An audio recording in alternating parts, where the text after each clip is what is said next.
नमस्कार, मी Gautam Kamble. GK news मराठीमध्ये आपलं सर्वांचं स्वागत. तुम्ही पाहत आहात मराठवाड्याच्या कुशीतलं जीके न्यूज मराठी.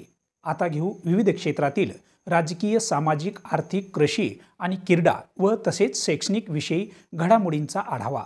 चला तर वळूया पुढील बातमीकडे.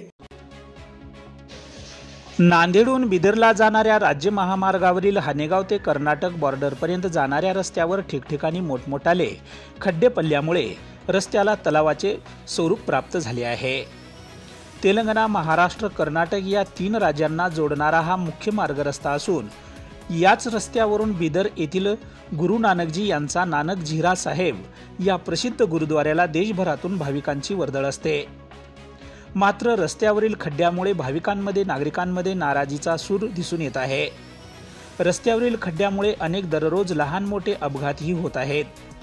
त्यामुळे खड्डे लवकरात लवकर बुजून देण्याची मागणी प्रवासी व स्थानिक नागरिकात होत असून खड्डे न बुजवल्यास तीव्र आंदोलन छेडण्याचा इशारा येथील नागरिकांनी दिला आहे. Bureau report, GK news, Nanded. तुम्ही पाहत आहात महाराष्ट्राच्या कुशीतलं जीके न्यूज मराठी. सात जनतेची, भूमी महाराष्ट्राची.